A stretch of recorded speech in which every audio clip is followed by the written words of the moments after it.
তাসকিন আহমেদকে শুধু একজন ক্রিকেটার বা পেসার হিসেবে আখ্যায়িত করতে নারাজ শন টেইন। অস্ট্রেলীয় এই কিংবদন্তি মনে করেন তাসকিন বাংলাদেশের পেস ইউনিটের নেতা। এছাড়া মুস্তাফিজুর রহমানকে বিশ্বমানের বোলার হিসেবে আখ্যা দিয়েছেন বাংলাদেশের পেস বোলিং কোচ। আয়ারল্যান্ডের বিপক্ষে তৃতীয় ও শেষ টি-20কে সামনে রেখে গণমাধ্যমের মুখোমুখি হন টেইন। তাসকিন বর্তমানে জাতীয় দল থেকে ছুটিতে থাকলেও তার সাথে নিয়মিত যোগাযোগ হচ্ছে বলে জানান তিনি। তাসকিনকে টি10 খেলতে দেখেছি, ওর সাথে আমার দারুণ সম্পর্ক।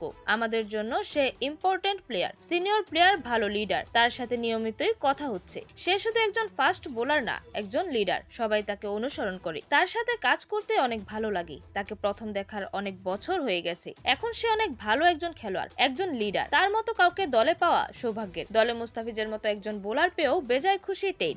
তিনি জানান, ফিজ অভিজ্ঞতায় পরিপূর্ণ, সবকিছু খুব সাধারণ রাখে। সে জানে তার শক্তির জায়গা। গোটা বিশ্ব জুড়ে খেলেছে, সে হাই স্ট্যান্ডার্ড সেট করে রেখেছে। সবাই ভালো পারফরমেন্সই আশা করে, সবসময়ই ভালো পারফর্ম করে আসছে এবং সেরা খেলোয়াড়রা এমনই করে থাকে। আইপিএল থেকে শুরু করে সবখানে তাকে চায়, কারণ সে কোয়ালিটি ওয়ার্ল্ড ক্লাস প্লেয়ার। সামনে টি-20 বিশ্বকাপ, সেখানে কাকে রেখে কাকে নেবে পেস ইউনিটে তা নিয়ে আছে ভাবনা। টেট এই স্বাস্থ্যকর প্রতিযোগিতা দেখতে পেয়ে আনন্দিত। তিনি বলেন, অনেক খেলোয়াড় থেকে আমাদের কয়েকজন বেছে নিতে হচ্ছে, ব্যাপারটা ভালো। এবারই প্রথম বোধহয় বাংলাদেশের ক্রিকেটে এতজন হাই কোয়ালিটি বোলার থেকে আমাদের বেছে নিতে হবে।